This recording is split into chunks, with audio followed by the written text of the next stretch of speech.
오늘 우리에게 주시는 하나님의 말씀은 갈라디아서 4장 1절에서 20절까지 말씀입니다.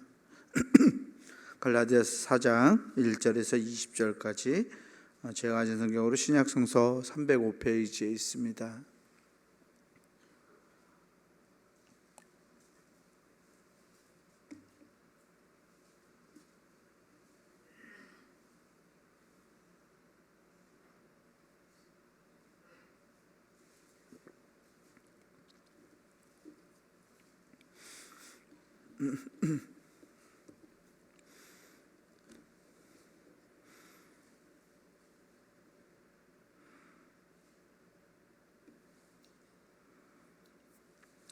갈라디아서 4장 1절에서 20절까지 제가 한 절, 여러분들 한 절 나눠서 교독하겠습니다.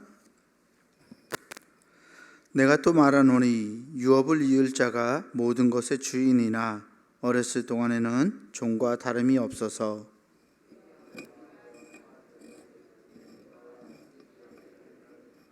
이와 같이 우리도 어렸을 때에 이 세상의 초등학문 아래에 있어서 종 노릇하였더니 때가 참에 하나님이 그 아들을 보내사 여자에게서 나게 하시고 율법 아래에 나게 하신 것은 율법 아래에 있는 자들을 속량하시고 우리로 아들의 명분을 얻게 하려 하심이라. 너희가 아들이므로 하나님이 그 아들의 영을 우리 마음 가운데 보내사 아빠 아버지라 부르게 하셨느니라.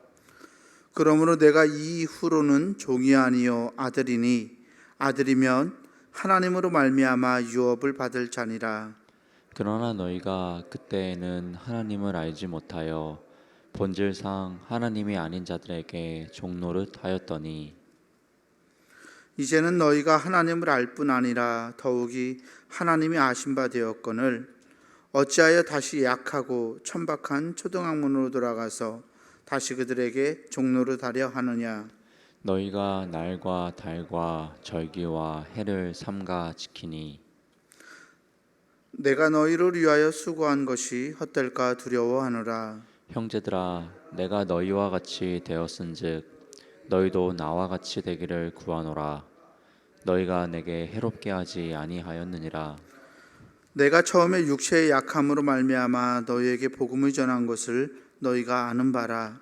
너희를 시험하는 것이 내 육체에 있으되 이것을 너희가 업신여기지도 아니하며 버리지도 아니하고 오직 나를 하나님의 천사와 같이 또는 그리스도 예수와 같이 영접하였도다.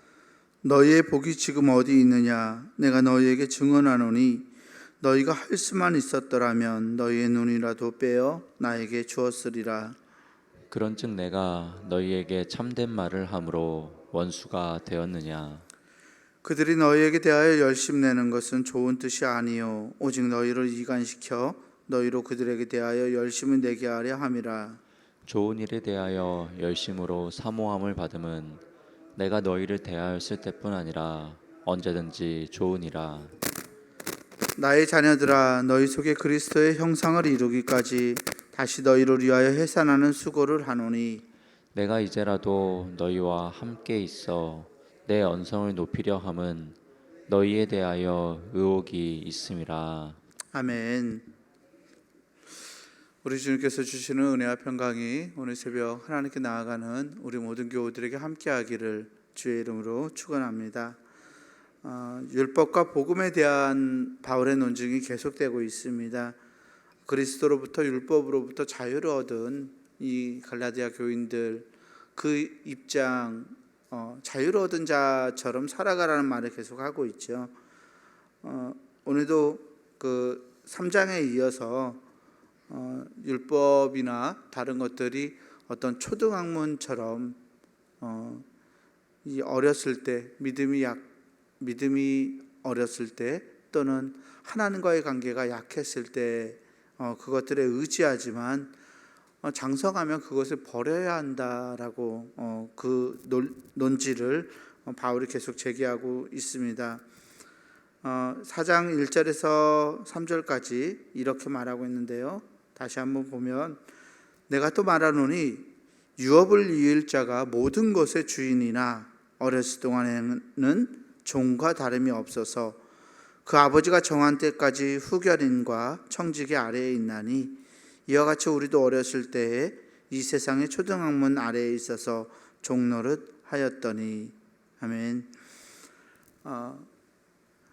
유업을 이을 자, 재산을 물려받을 자가 모든 것의 주인이지만 어렸을 동안에는 그를 보살피고 있는 후견인들이나 그의 길을 관리하는 이 노예들, 종들과 다름이 없어서 이 후견인과 청지기 아래, 그 관리와 보호 아래에 있다라고 말하고 있습니다. 오늘날도 마찬가지죠. 네.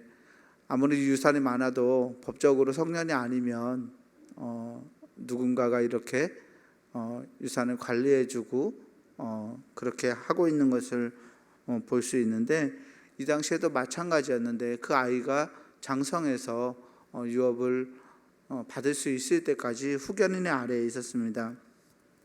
이것처럼 이 율법이라는 것이 이 후견인처럼 또 초등학문을 가르치는 초등교사처럼, 몽학선생이라고 개혁판에서는 이야기하고 있는데요, 어떤 삶의 가이드를 이렇게 쳐주는, 삶을 안내해주고 바깥으로 나아가지 않도록 만드는 그러한 역할을 했다라고 말하고 있죠. 율법만이 아니라 세상의 모든 기댈 만한 종교들은 그런 역할들을 하고 있어요. 우리가 잘 알고 있는 유교나 불교나 이슬람교나 다른 어떤 종교들, 지혜 종교라고 불리는 고등한 종교들은 다 이 가이드의 역할을 하고 있죠. 그 바깥으로 나아가지 못하게 인간이 인간으로서 살아갈 수 있도록 그렇게 어떤 둘레를 형성해주고 그 바깥으로 나가지 못하게 하고 있습니다. 그런데 바울은 이 율법처럼, 이방 종교들처럼, 율법이나 이방 종교들은 초등학문이다라고 말하고 있어요. 장성해서 정말 자기가 예수 그리스도로 말미암아서 하나님의 자녀가 된 것을 아는 사람들에게는 더 이상 이러한 둘레가 필요가 없다는 말을 하고 있습니다. 4절에 보면 때가 차면 하나님이 그 아들을 보내사 여자에게서 나게 하시고 율법 아래에 나게 하신 것은 율법 아래에 있는 자들을 속량하시고 구원하시고라는 표현이죠. 우리로 아들의 명분을 얻게 하려 하심이라. 아멘. 아들의 명분을 얻었다. 우리는 예수 그리스도로 인해서 하나님의 자녀, 하나님의 아들, 하나님의 딸이 되었는데 어찌 다시 하나님이 없는 사람의 상태로 다시 나아가려고 하느냐라고 말하고 있어요. 그래서 6절에서 유명한 말을 해요. 너희가 아들임으로 하나님이 그 아들의 영을 우리 마음 가운데 보내사 아빠 아버지라 부르게 하셨느니라. 아멘. 하나님을 뭐라고 부른다고요? 아빠 아버지. 예, 아바 아버지라고 우리가 말하죠. 네. 흥미로운 것은 이 아람어로 아빠라는 말이 우리말로 아빠라는 뜻이에요. 그러니까 이 아빠라는 말이 어린아이들이 아버지를 부르는 말, 그 말을 그 아람어로 예수님 당시 사람들이 아빠라고 했거든요. 그게 가장 말하기 쉬운가요? 그런데 우리나라 말에서도 아버지를 아빠라고 말합니다. 우리 마음 가운데 보내서 아빠라고 부르게 한, 아버지라고 하나님을 부를 수 있는 존재가 되었는데 어찌 다시 종처럼 세상의 초등학문 아래에서 노예처럼 그 주인을 대하려 하느냐라고 말하고 있어요. 그러므로 내가 이후로는 종이 아니다, 아들이다. 아들이면 하나님으로 말미암아서 유업을 받을 자다라고 말했죠.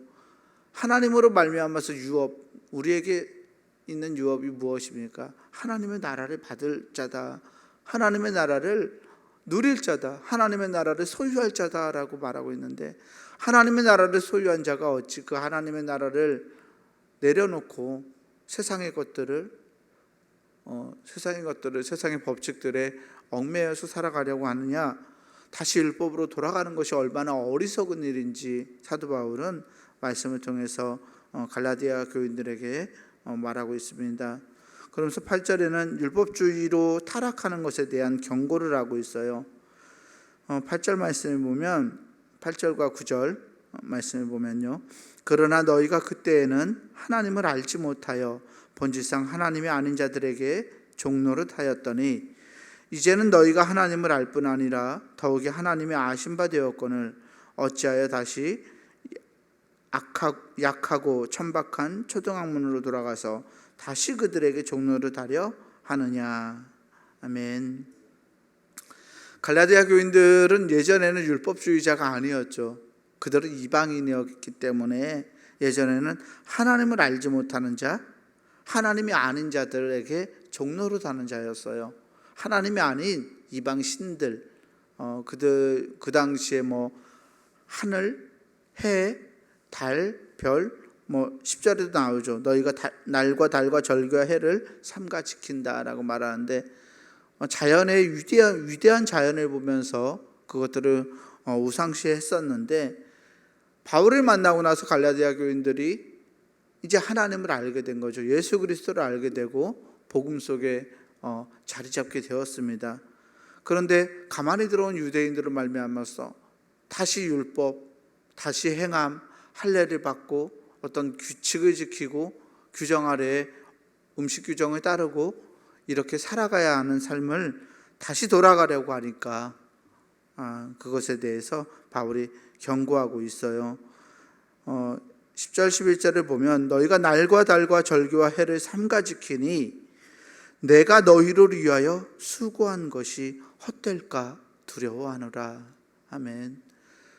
바울이 여태까지 수고한 것, 예수 그리스도의 복음을 전한 것, 복음으로 하나님의 아들이다, 하나님의 딸이다라는 사실을 일깨워준 것이 다시 헛된 것이 될까 봐 바울이 염려하고 두려워한다라고 말합니다.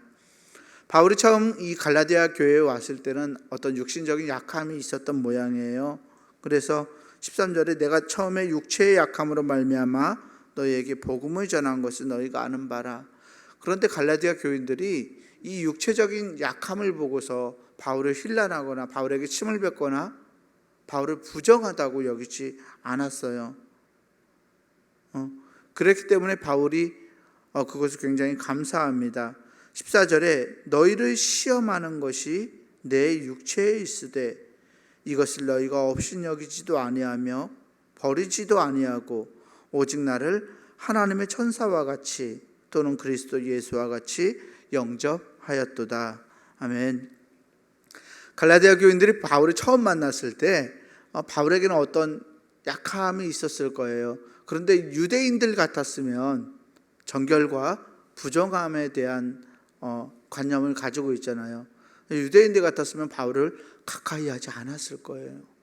바울의 그 약함, 육체적인 질병이 자기를 부정하게 만들까 봐 유대인들은 바울을 멀리했겠죠.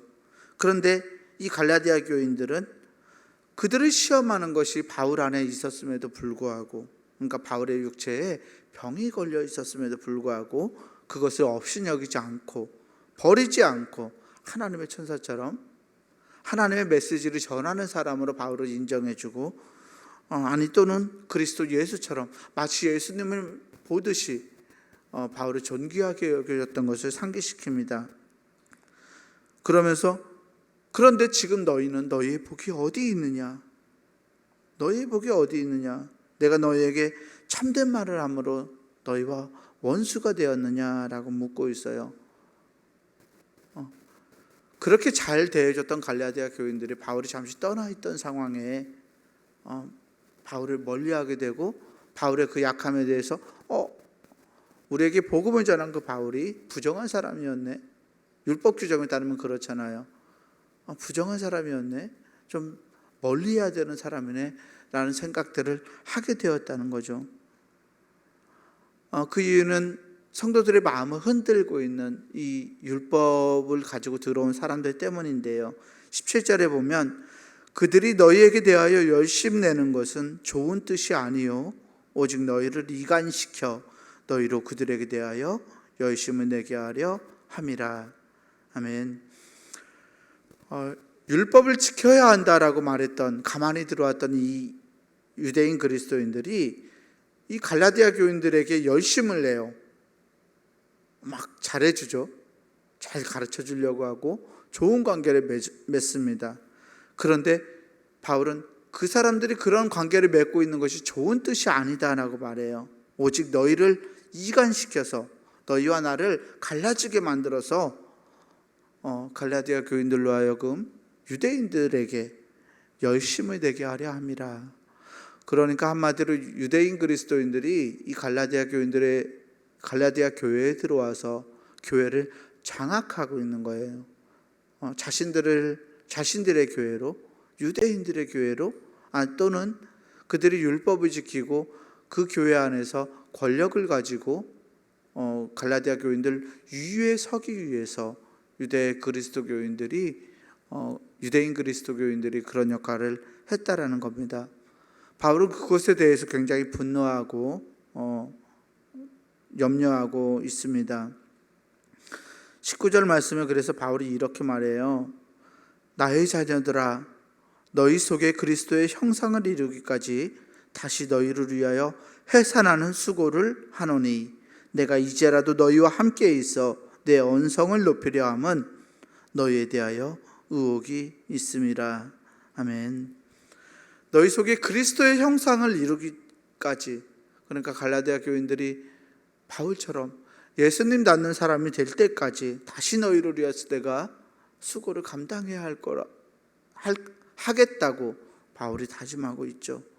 그래서 바울의 언성을 높이고 의혹이 있어서 이 의혹을 제기하고 이 갈라디아 교인들을 다시 바른 길로, 다시 복음으로 돌아오도록 내가 이렇게 소리를 높인다라고 바울은 경고하고 있습니다. 간혹 우리들도 그런 경우들이 있어요. 어떤 형식이나 율법주의에 얽매일 때가 있어요. 특히 신앙생활을 오래 하신 분들이 더욱더 그러하기가 쉽습니다. 왜냐하면 우리가 배워왔던 거, 우리가 느껴왔던 거, 우리가 경험해왔던 이 교회에 대한 관념, 또 하나님에 대한 관념이 계속되기 때문에 그렇습니다. 그러니까 새로운 시대에 또 새로운 사람들, 새로운 환경에 이게 바뀌기보다는 내가 배우고 나에게 익숙한 것을 강요하고 그것을 강직하게 굽히지 않는 경우들이 많이 있어요. 특별히 한 교회에서 열심히 신앙생활 하신 분들은 더더욱 그럴 확률이 높습니다. 왜냐하면 우리가 배우고 우리가 봐왔던 것이 그 모습뿐이기 때문에 그렇습니다. 목회자들은 여러 교회들을 다니잖아요. 물론 한 교회에서 끝까지 계시는 분도 있지만 교회에서 전도사로, 또 저처럼 부목사로, 목사로 하면서 여러 교회를 따르면서 그 여러 교회들이 가지고 있는 많은 유산들을 바라봅니다. 그리고 그 유산들에는 어떤 것들은 굉장히 탁월하고 어떤 것들은 이것들은 좀 부족하다라는 평가를 하게 되는 그러한 교회들의 유산들이 있습니다. 내가 가진 교회의 유산이 중요합니다. 내가 가진 교회의 전통이 중요한데 이것이 나에게 또 우리 교회의 다른 교우들에게 법이 되지 않기를 소망합니다. 내가 가진 것들이 법이라고 생각하지 않고 다른 사람의 믿음에 대해서 관용할 줄 아는 지혜가 있어야 할 줄 믿습니다. 그리고 무엇보다 중요한 것은 내가 가진 것이든 다른 사람이 가진 믿음이든 내가 가진 믿음이든 어떤 것이든 그 믿음이 예수 그리스도를 닮는 데 있어서, 주님을 닮는 데 있어서 이게 얼마나 더 적합한지를 우리 안에 기준으로 삼는 것이 굉장히 중요합니다. 이렇게 하는 것이 예수님 닮는 것일까라고 생각해 보신다면, 이렇게 하는 것이 내가 예수님을 잘 닮는 것일까?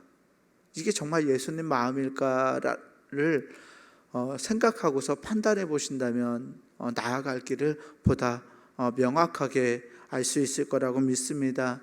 우리 안에 주신 예수 그리스도의 귀한 복음이 있습니다. 이 귀한 복음이 나를 날마다 예수님 닮게 만들고 또 하나님과 가까이 하게 만드는 귀한 복음의 기쁜 소식이 되기를 주의 이름으로 간절히 축원합니다. 기도하겠습니다. 사랑과 은혜의 주님 감사합니다. 예수 그리스도를 아는, 또 그리스도를 믿을 수 있는 귀한 기쁜 소식을 하나님 우리가 가지고 있음에 감사합니다. 우리를 자녀 삼아 주시고 우리를 아들과 딸 삼아 주셔서 하나님의 나라를 유업으로 상속받을 수 있도록 우리의 길을 마련해 주신 하나님 감사합니다. 우리에게 주신 이 놀랍고 이 기쁜 은혜를 하나님 우리가 결코 잃어버리지 않는 자 될 수 있도록 하나님 인도하여 주시옵소서. 나에게 주신 복음이 나를 해방시키고 나를 죄에서 또 죽음의 문제에서 나를 해방시키는 구원이 됨을 하나님 우리가 믿음으로 고백하며 날마다 감사와 기쁨으로 하나님께 나아갈 수 있도록 하나님 역사하여 주시옵소서. 하나님 우리가 가지고 있는 믿음과 우리의 전통과 우리의 유산이 하나님 딱딱하게 굳어가지 않기를 소망합니다. 정말 하나님을 기쁘시게 하는 목적을 가지고 하나님께 영광이 되는 길로 하나님 날마다 새롭게 변화되고 또 더욱더 커져가는 넉넉해지는 우리의 믿음이 될 수 있도록 하나님 우리를 주장하여 주시옵소서. 오늘도 하나님과 동행하는 기쁜 하루 되기를 하나님 소망합니다. 하나님 우리 안에 함께하여 주셔서 하나님 우리를 하나님의 자녀답게 그리스도의 형상을 입은 자로 세상을 힘있게 살아갈 수 있는 복된 날 될 수 있도록 은혜를 부어 주시옵소서. 우리 구주 예수 그리스도 이름으로 감사하며 간절히 기도하옵나이다. 아멘. 하늘에 계신 우리 아버지여, 이름이 거룩히 여김을 받으시오며 나라가 임하시오며 뜻이 하늘에서 이루어진 것 같이 땅에서도 이루어지이다. 오늘 우리에게 일용할 양식을 주시옵고 우리가 우리에게 죄 지은 자를 사하여 준 것 같이 우리 죄를 사하여 주시옵고 우리를 시험에 들게 하지 마시옵고 다만 악에서 구하시옵소서. 나라와 권세와 영광이 아버지께 영원히 있사옵나이다. 아멘.